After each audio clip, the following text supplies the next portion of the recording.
Hello everyone, welcome to Saroj Mishra YouTube channel में। YouTube channel पर आप सभी का बहुत बहुत स्वागत है। DSSB की तरफ से फिर से एक नया विज्ञापन जारी हुआ है, क्योंकि बैक टू बैक वैकेंसीज आ रही हैं और अभी और वैकेंसीज आएंगी। क्योंकि अगर आप टीचिंग पोस्ट के लिए वेट करें, किसी भी पोस्ट के लिए भर्ती नोटिफिकेशन का वेट करें DSSB की तरफ से जो आने वाली हैं, तो और भी वैकेंसीज आएंगी। क्योंकि अभी देखें एक एक करके आ रही हैं, तो इसलिए उम्मीद तो है कि काफ़ी सारे और भी आपको पोस्ट पदों पर भर्ती देखने को DSSB की तरफ से मिलेंगे। अभी वाली जो वैकेंसी उसमें 10th पास है मिनिमम, 12th पास ग्रेजुएट कोई भी अप्लाई कर सकते हैं। DSSB से जो भी वैकेंसीज आती हैं वो परमानेंट होती हैं और सभी राज्यों के कैंडिडेट शामिल हो सकते हैं। 14 अगस्त की डेट से नया नोटिफिकेशन जो रिलीज हुआ है उसमें 300 से ज़्यादा पोस्ट हैं, तो 300 से ज़्यादा पदों पर भर्ती विज्ञापन है। चलिए चेक कर लेते हैं डिटेल्स। तो ये आज ही रिलीज हुई है। तो डाउनलोड द एडवर्टीजमेंट स्कैन, अभी नए नए ऑप्शंस भी दे रहे हैं, यहाँ पे भी दिया। ऐसे तो डायरेक्टली एडवर्टीजमेंट वैसे भी देखने को मिल रहा है।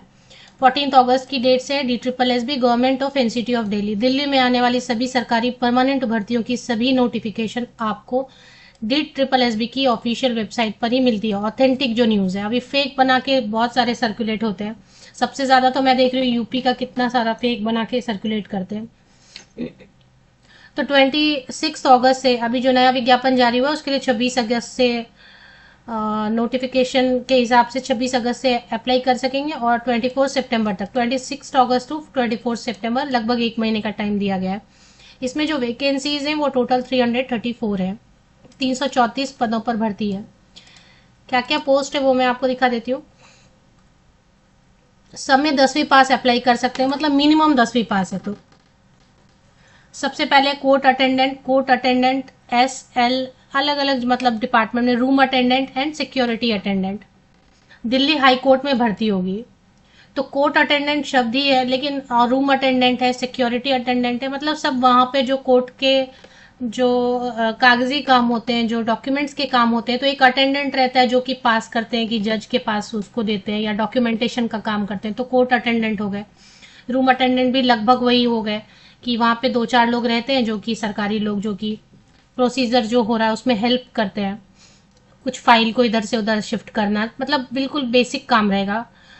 फाइल को यहाँ से वहाँ शिफ्ट करना है, इससे उनको पास करना है, या कोई डॉक्यूमेंट सडनली मांगा गया तो वो अरेंज करना, यही सब काम रहेगा, ऐसा कुछ नहीं। और सिक्योरिटी अटेंडेंट तो क्योंकि कोर्ट है, तो कोर्ट में कुछ मामले ऐसे भी होते हैं, तो वहाँ सिक्योरिटी तो हमेशा चाहिए।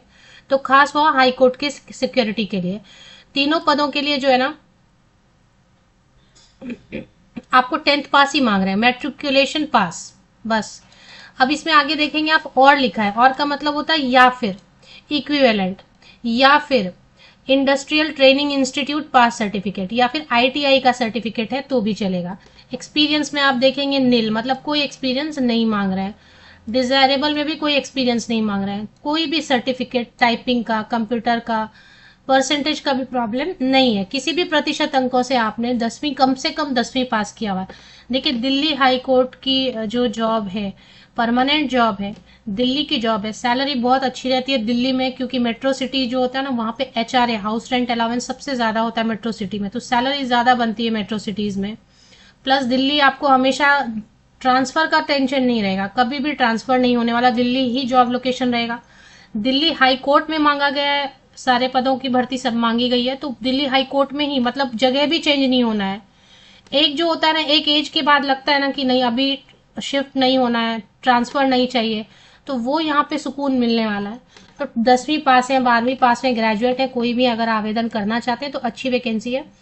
इसमें लेवल 3 पे सैलरी देखें, बहुत अभी ज़्यादा तो सैलरी लेवल 3 पे बहुत ज़्यादा नहीं मिलेगी, लेकिन अभी 8वां वेतन आयोग आने वाला है जनवरी 2026 से, जनवरी 2026 से 8th पे कमीशन लागू हो जाएगा, और उसके हिसाब से तो मिनिमम सैलरी सबकी 45,000 होगी, सरकारी जो भी जॉब में रहेंगे। और फिलहाल भी अगर आप बात करेंगे लेवल 3 पे, तो 35-38 के 35-38 हज़ार के अराउंड सैलरी आराम से बनेगी, शुरुआती सैलरी। मिनिमम 18 साल का होना होगा, अधिक से अधिक 27 साल के जनरल कैंडिडेट के लिए। अगर आप SC/ST कैंडिडेट रहेंगे तो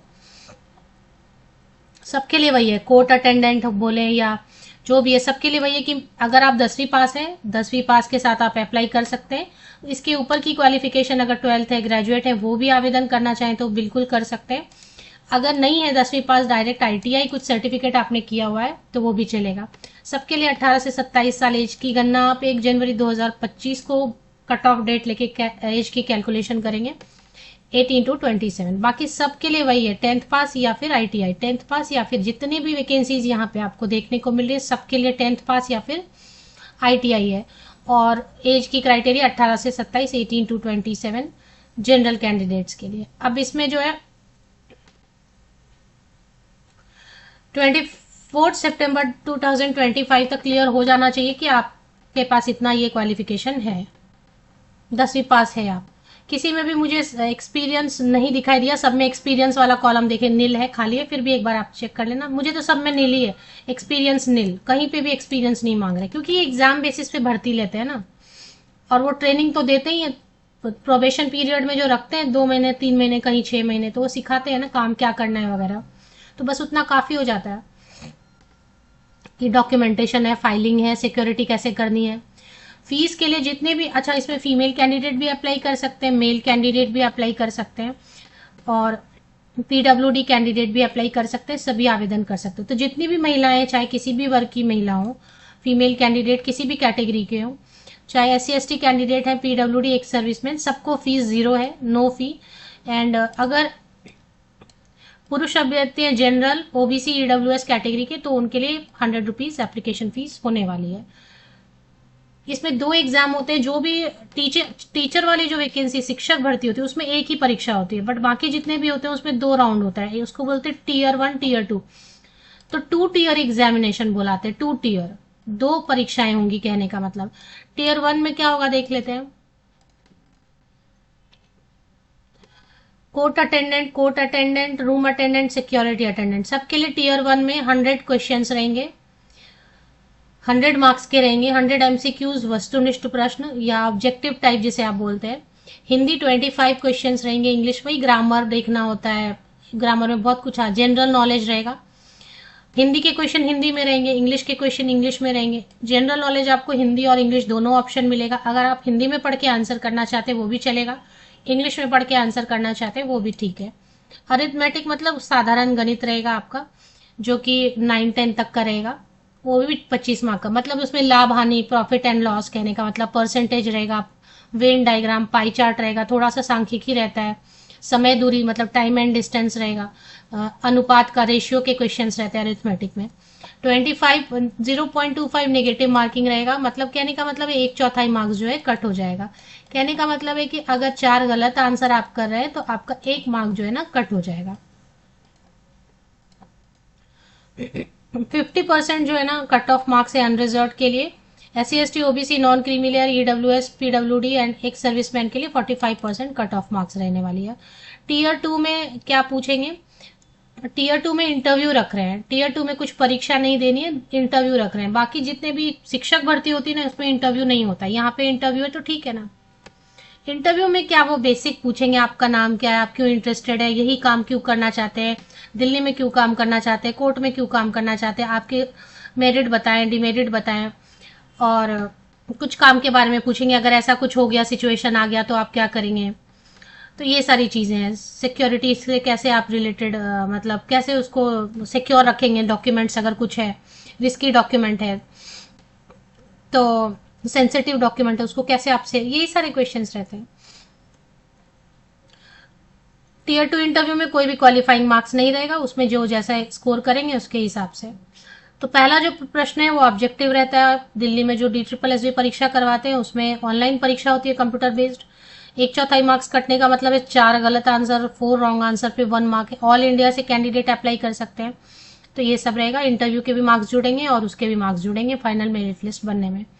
तो यही सब है। और इसमें एज में रिलैक्सेशन दिया है पेज नंबर 11 पे। SC ST को 5 साल की छूट है, मतलब 18 से 27 लिखा है ना, जनरल कैंडिडेट्स के लिए 18 से 27 साल आयु सीमा है, तो 18 से 32 साल हो जाएगा SC ST कैंडिडेट के लिए। सभी ओबीसी कैंडिडेट को, कई जगह पे आप देखेंगे OBC non creamy layer candidate को सिर्फ मिलता है, बट यहाँ पे सभी ओबीसी कैंडिडेट को 3 साल का, मतलब 18 से 30 साल के ओबीसी कैंडिडेट आवेदन कर सकते हैं। पीडब्ल्यूडी कैंडिडेट को कम से कम 10 साल की छूट मिलती है, तो 18 से 37 साल के पीडब्ल्यूडी, और अगर SC ST OBC PWD candidate है तो और भी ज्यादा एज में रिलैक्सेशन मिलती है। महिलाओं के लिए यहाँ पर देखें, ये एक प्रॉब्लम रहती है, महिलाओं के लिए यहाँ पे कोई छूट ये नहीं देते हैं। विडो या डाइवोर्सी वीमेन है तो उनको जो है 3 साल की छूट, minimum 3 year meritorious and window divorcee women, 3 साल की छूट उन महिलाओं को जो विडो है या डाइवोर्सी है, सभी महिलाओं को छूट नहीं मिलती है। DSSP में ऐसे ही चलता है। अगर एज की कैलकुलेशन में आपको देखे तकलीफ हो रही है कि बॉर्डर लाइन पे नहीं समझ में आ रहा है, जो जनरल वाले कैंडिडेट है, तो उनको यहाँ पे पेज नंबर 11 पे दिया है, 2 डेट दिया हुआ, डेट उस रेफरेंस के लिए, इन दोनों डेट के बीच में या इन दोनों ही डेट पर कहीं पे आपका डेट ऑफ बर्थ है, आप जनरल कैंडिडेट है, तो आप बिल्कुल एज के हिसाब से एलिजिबल हो जाते हैं। बाकी अभी ऑनलाइन एप्लीकेशन पोर्टल में टाइम है तो वो लगेगा।